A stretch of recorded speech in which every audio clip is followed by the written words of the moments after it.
Thank you very much for the gracious invitation to be here with you today. And to my hosts, Chang Joo-hee, fellow speakers and audience, it is a pleasure to be in Suwon, Korea for the first time and to represent the International Research Society of Children's Literature at this exciting event, the 2024 World Bang Jung Hwan Conference, bringing together people from many nations around our shared interests. I would like to speak today about the century of the child, children's writers, children's rights, Childist impacts, in honor of Pang Chǒng-hwan, and bringing in my specialization in children's literature in Scandinavian and Slavic regions. I will focus on several key figures who, like Pang Chǒng-hwan, were children's writers with an outsized influence in and beyond children's literature and in asserting children's rights more broadly, through their life and the overwhelming force of their example. Of course, I am referring to the 1923 Declaration of the Liberation of the Children of Korea, based on the draft drawn up by Pang Chǒng-hwan and others in 1922, and as was proclaimed by the Korea Children's Movement Association on Children's Day, on May 1st, 1923. So it is in his honor that I have selected this topic. In his seminal study of the history of childhood entitled Centuries of Childhood, Philippe Ariès writes about the discovery of childhood in a Western tradition and claimed that in the medieval period, childhood did not exist.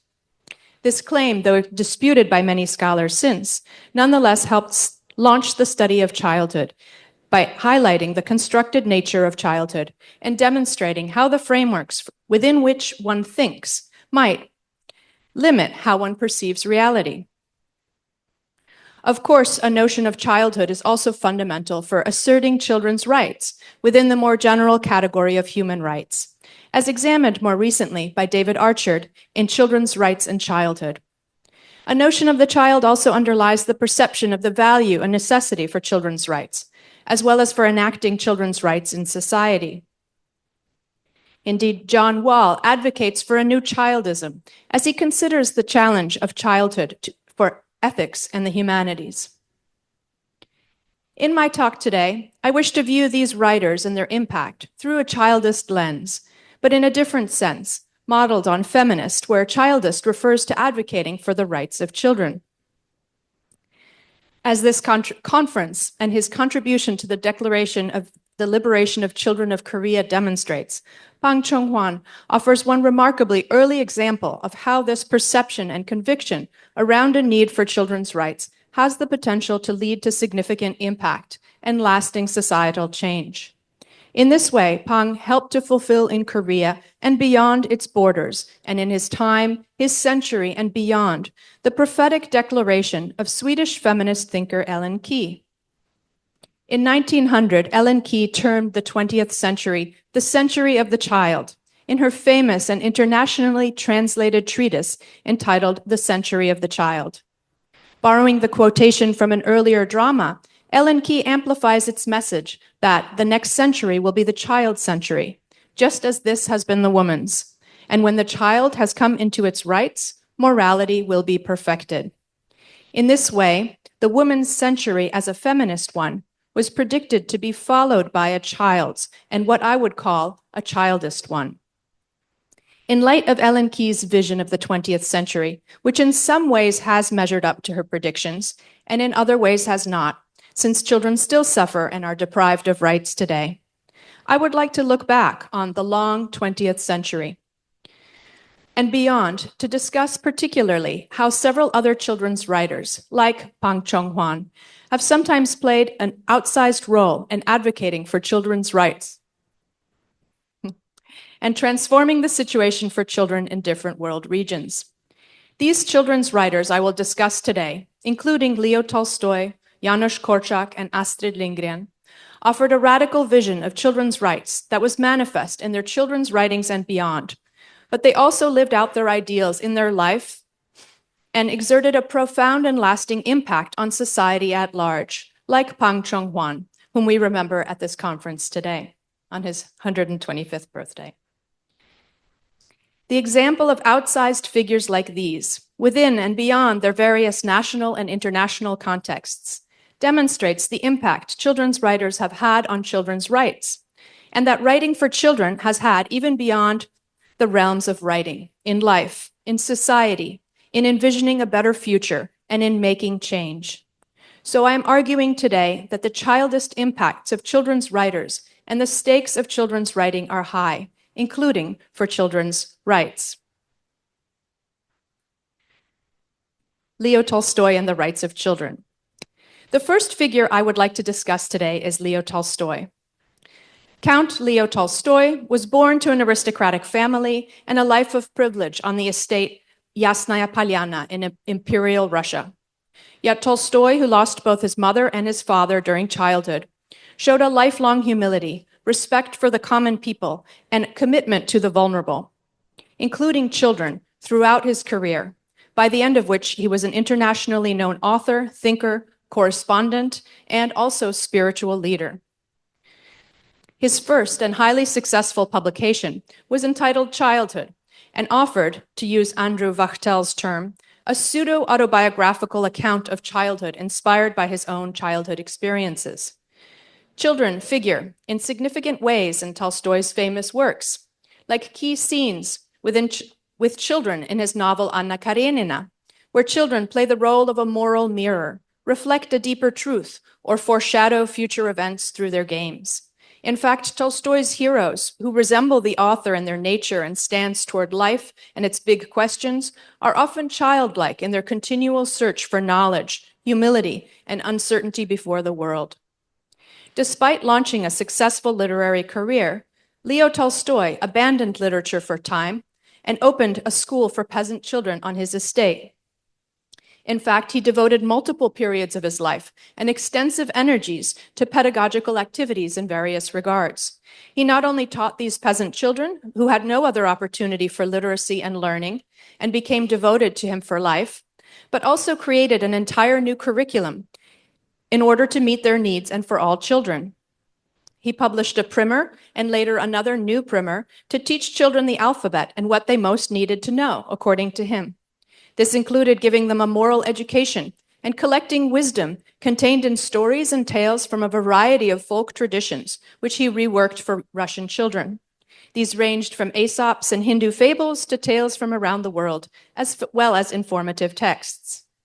In later translations, Tolstoy's stories also reached children in other world regions, like the Italian Animali Protagonisti, illustrated by Attilio Casanelli, or the English Nikolenka's Childhood, illustrated by Maurice Sendak, to offer just a few examples. Tolstoy's primer was used in Russian schools for many decades, while he is still read by Russian children today. Recent translations of his stories also have been republished in English and were reviewed recently in the LA Review of Books under the title, Leo Tolstoy's Children's Stories Will Devastate Your Children and Make You Want to Die. Even if this collection includes sad outcomes, like the death of a lion from heartbreak following the death of a puppy it had grown to love after having refused to eat it, it might also be argued that Tolstoy takes children seriously and gives them a lot of credit for morality, ethics, conscience, feeling, and deep reflection. In John Muth's recent picture book, The Three Questions, based on a story by Leo Tolstoy, we see much in the same Tolstoyan vein. It asks, what is most important in a variety of settings, and concludes, remember then, that there is only one important time, and that time is now. The most important one is always the one you are with, and the most important thing is to do good for the one who is standing at your side. For these, my dear boy, are the answers to what is most important in this world. This is why we are here.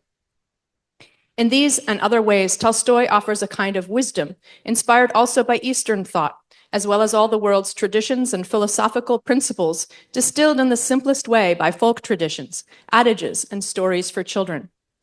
In the story, The Old Poplar, an owner clears away the young poplar sprouts underneath a beautiful tree, so the tree has less competition. But these shoots had been supporting the tree, so without them, it withered and died. In wanting to make life easier for it, I had killed all its children. This story also asserts the value of children in a bigger and communal context, which is not commonly shown, but certainly was by Tolstoy and demonstrated by his own actions and considerable energies for the well-being of children. Still famous as a picture book today is his story of Filipok, who very much wanted to go to school, though he was too young. Stories like these demonstrate Tolstoy's convictions about children's rights and how he took children seriously as an audience, as well as investing so much energy in their education in ways impactful for decades to come and still resonant and read by children today. Tolstoy also engaged children in writing and in writing their own stories. He famously wrote a pedagogical article in which he asked, who should learn to write from whom? The peasant children from us, or we from the peasant children? In posing these questions, as I noted at the 2019 IRSCL Congress, Tolstoy anticipated by more than a century participatory child research trends we see today. He offers the force of his support for these impoverished children's literary talent and co-authored writings together with his students and promoted their own work, while they never forgot this to the end of their lives.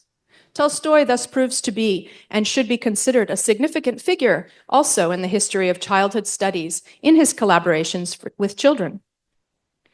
Finally, in his later years, as a proponent of nonviolence and a correspondence with Mahatma Gandhi, which influenced Martin Luther King, and with spiritual followers around the world, Tolstoy also displayed his lifelong interest and sense of the value of children and their wisdom. In 1909, the year before his death, Tolstoy penned unfinished and unpublished short episodes entitled The Wisdom of Children. Here, Tolstoy channels and in fact quotes the biblical idea that from the mouths of babes truth comes. And there's an example there, which I will skip. Throughout his long life then, and in a variety of pastimes, literary, pedagogical, societal, and philosophical, Leo Tolstoy proved himself not just a children's writer, but also an advocate of children, and that their voices, stories, and views be taken seriously, as well as a proponent of children's rights to access an education adapted to them.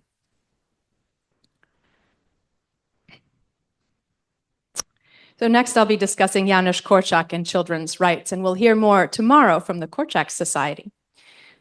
So Janusz Korczak was born Henryk Goldschmidt, but well known under his pen name, Janusz Korczak.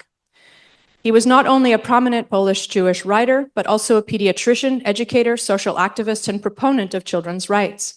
As a co-founder and director of an orphanage for Jewish children in Warsaw in 1912 to 1942, he invented new ways of working with children based on partnership, self-governing institutions, and student-driven education. Korczak also lived out his ideals in support of children to the very end, after the orphanage was moved to the Warsaw Ghetto in 1940. He remained with the children and lifted their spirits even on the way to Treblinka extermination camp, where he perished along with the orphan children. His example and memory continues to be lifted forward and honored today in international contexts, while he is also sometimes figured as a martyr or a most righteous man for his strong values and actions in support of children. Earlier in his career, in the 1920s, Janusz Korczak also wrote for children. He published the book King Matthew I, which tells the story of a 10-year-old boy who suddenly inherits the throne from his father. Challenged at first and subject to overbearing and corrupt adult influences, he eventually finds his own way and reaches high standards of leadership. Yet he also introduces far-reaching reforms that unite his enemies and weaken his country, which ultimately leads to a sad end for Matthew. In his pursuit of high ideals and an expansion of children's rights worldwide, the young King Matthew reaches too far for his society and his times and ultimately suffers for it.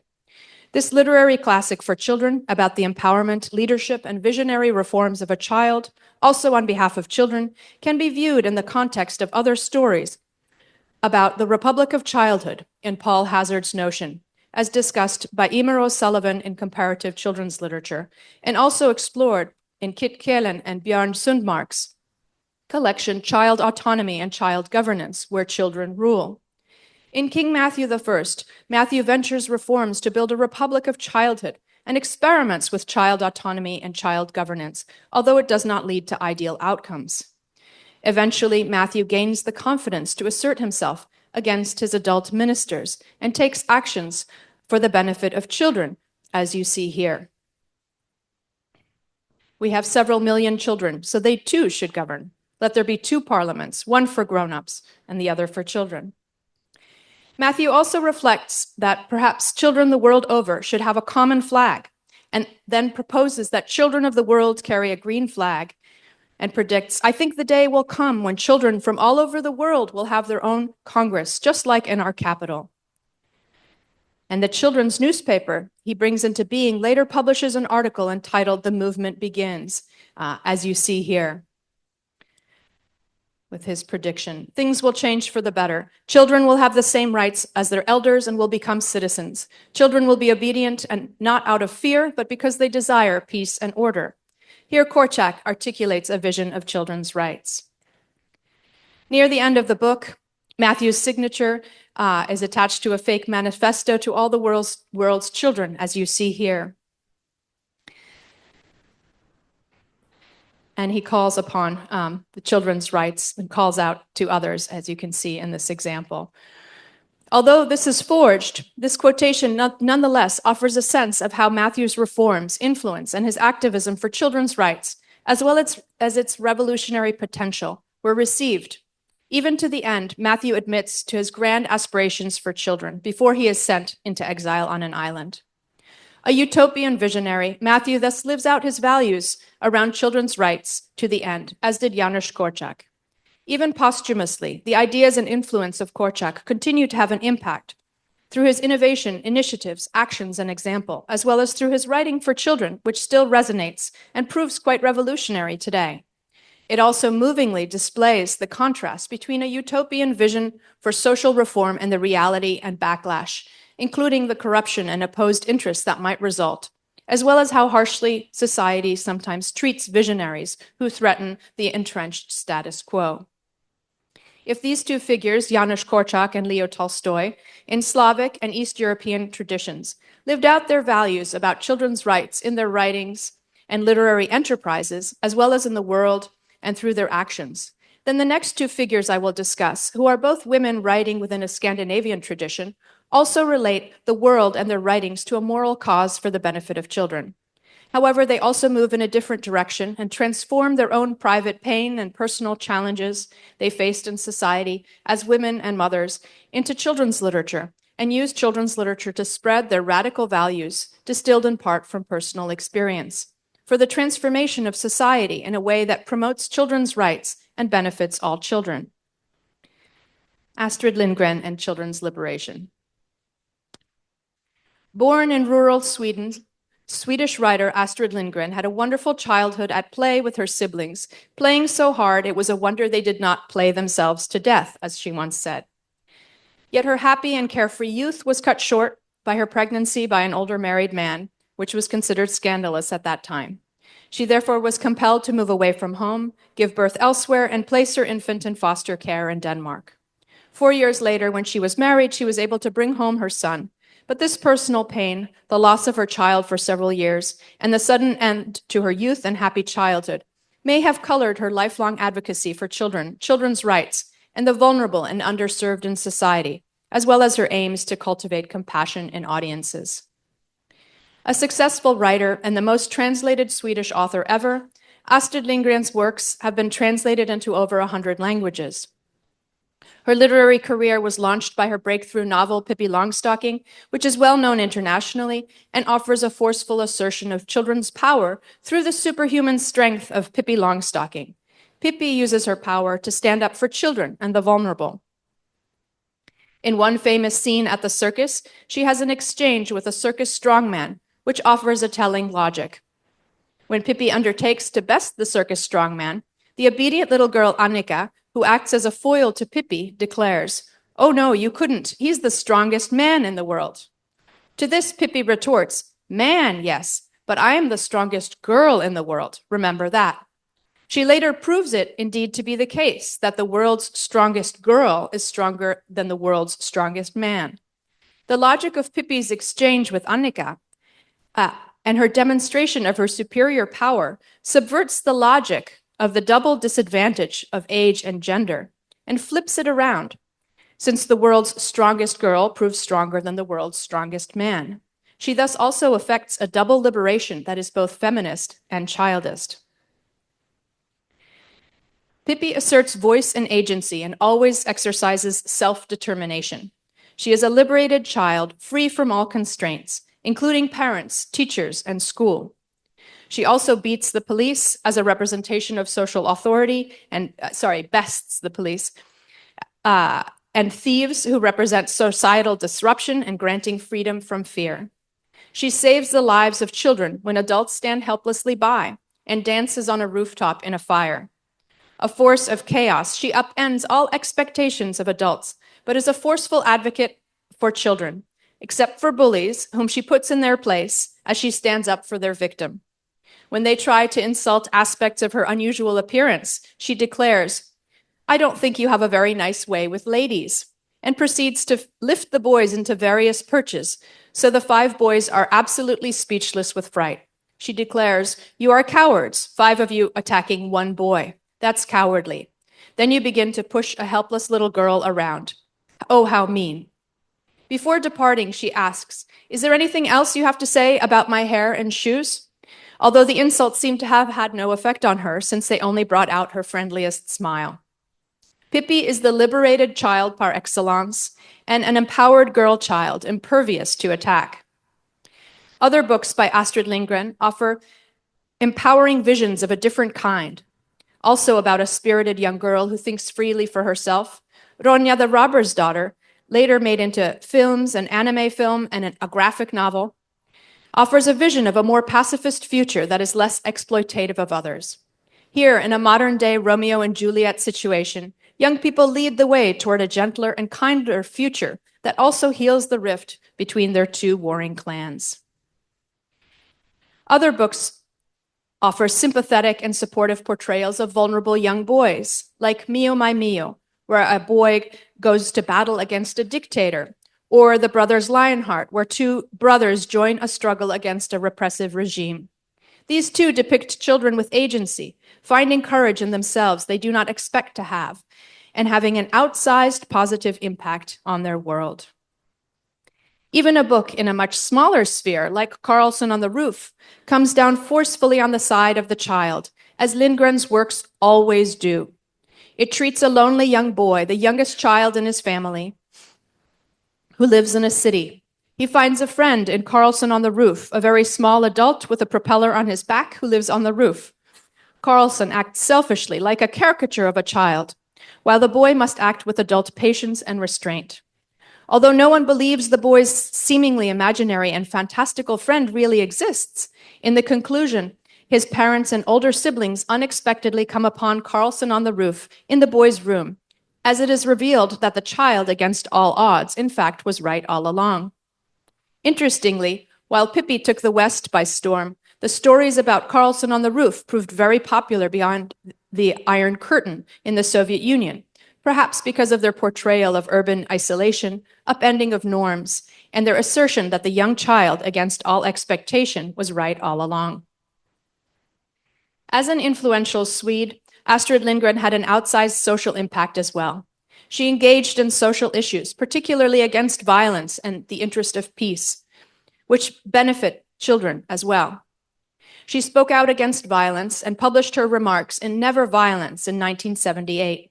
Her actions directly contributed to Sweden's banning of all violence against children in 1979, which caused lasting societal change for the benefit of all children.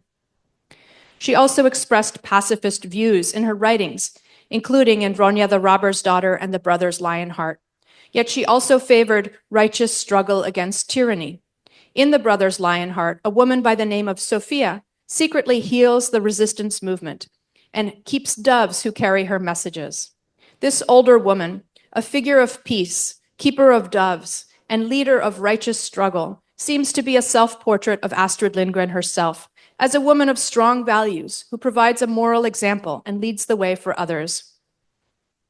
In her lifetime, from her early adulthood, when she had to give up her child for 4 years, to the end of her long life, Astrid Lindgren saw the place of children in Swedish society, as well as children's rights, completely transformed. Children's and parents' needs are now well met in Swedish society, and her own early fate in having to give up a child seems completely unthinkable in Sweden today.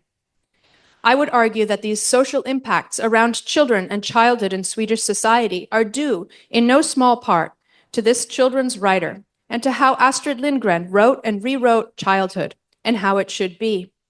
In this way, Lindgren also worked to offer an idyllic childhood to all children and helped to protect children.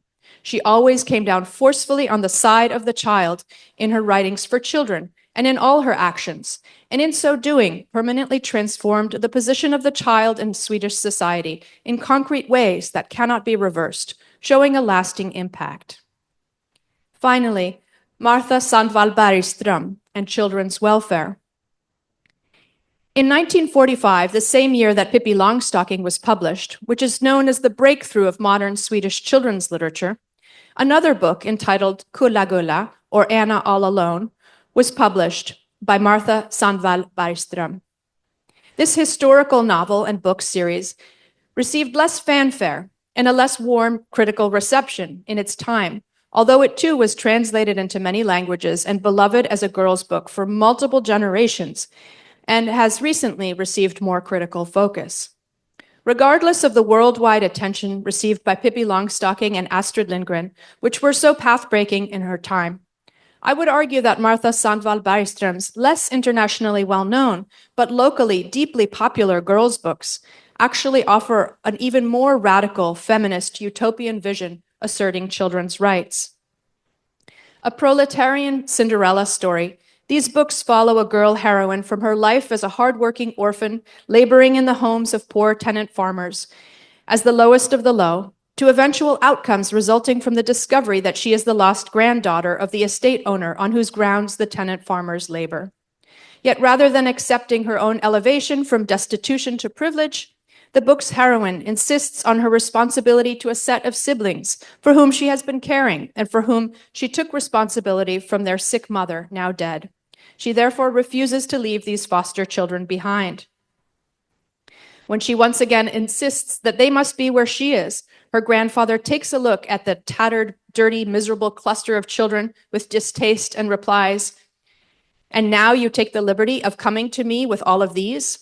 But the heroine, undeterred, insists, "Yes, they must be where I am." Since he realizes he risks losing his granddaughter otherwise, he finally gives way. "Welcome, my children," he said. "Come on in, this is your home." Ultimately successful in bringing these poor children into her own newfound well-being and freedom from want, she then proceeds to help transform society around her. Later in the series, she also finds a life partner who shares the same vision, also in regarding abandoned children as his own personal responsibility, regardless of family ties, as well as viewing all children as the responsibility of all. They thus help to create and forecast a better future for the community through their partnership and examples as the series ends.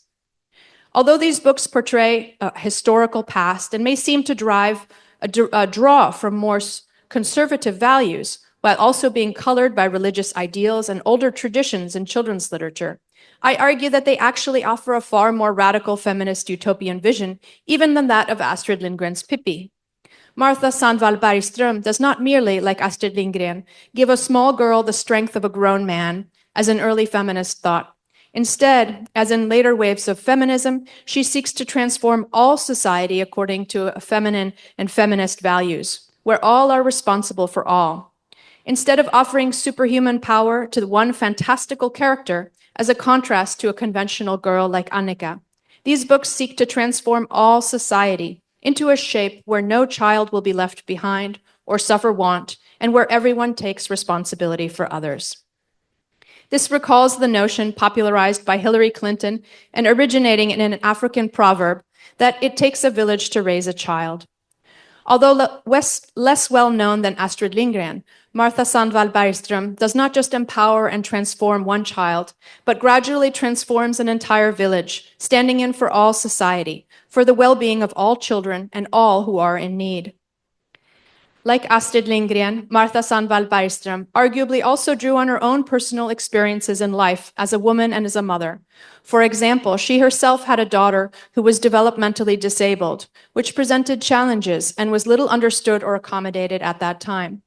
Throughout her entire series, the author included her heroine's humane responses to various forms of disability, including in relation to disease, injury, and old age, but also through a developmentally disabled girl character who appears in later books. This young girl is met in an inclusive and accommodating spirit by the protagonists of the Kula books, showing the way for their community and for readers as well. Eva Söderberg notes how Martha Sandvall Bergström's aim to instill compassion related to her own experiences as a mother. In a 1950 debate about girls' books, she defended her heroine's goodness. She herself had a daughter who will depend on other people for her whole life. And with the help of Kula, she wants to awaken in young readers compassion with the weak, suffering, and dependent. In this way, Sandvall Bergström also proved ahead of her time in considering the needs of the disabled and disabled children as well.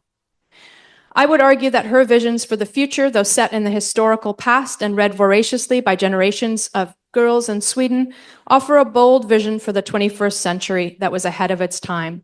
It's not an individual child here that is transformed and given power, but all society that needs to be transformed and changed to ensure that all children have their rightful place. Children have their rights and are accommodated in their needs, whatever these may be.